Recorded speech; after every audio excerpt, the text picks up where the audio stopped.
Something I'd like to mention about the upper and model thinking is that the more you think from the upper model of thinking, it's a training process. The easier it gets to think from there. And so the more you do it, the easier it gets. It is Catalina that we kind of drop in and out of it.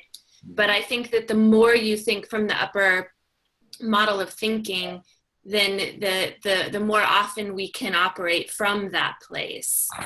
I know personally, I operated from my body being a sick kind of thinking is that something would happen and I would get sick and I would think, oh my gosh, I got to go to the doctor. And I would think in disease and I would think in sickness and illness and, oh gosh, and then I'm probably this and probably that. And I would end up with some rare disease, which you've watched my videos. That's what I would do.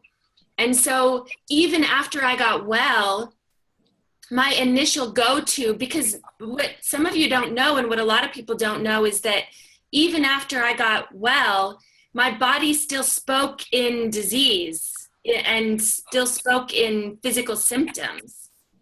And so something would happen and I would still pop up with some kind of disease, or not disease, but symptom. And I would have to, my initial thought was, oh gosh, what's going on with me? What sickness is back? What disease is back?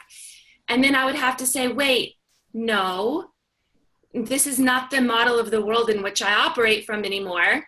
And I would come back up and I would say, wait, what am I feeling? What's happening? What am I thinking? What memories are coming up?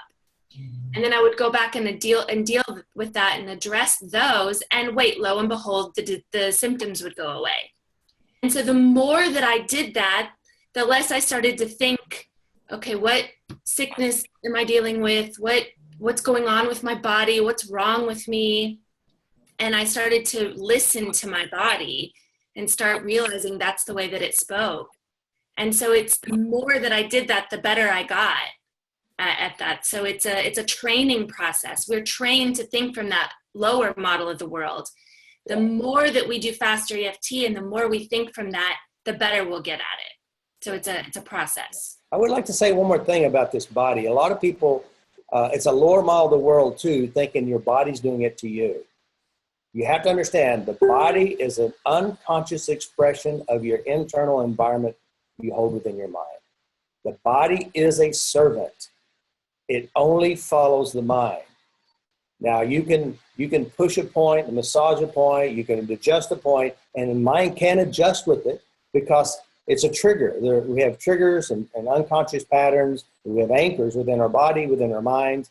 But always remember, the body is a servant. It serves the mind. And then your body will always tell the mind's truth. Because consciously, we won't say it ourselves because we tucked it, hid it, and ignored it. So, clean up the mind. That's where it's at. The body is a servant. And when a lot of people start hating the body, and I venture to say, if you haven't done the mirror exercise and you hadn't cleaned up your body image, all the cracks and the wrinkles and the weight, the curly hair, whatever's not there that you don't like or whatever's there, and if you hadn't cleaned it up, we're going to have a tendency to blame this poor innocent body who's only following the mind. It's a servant. So just remember that.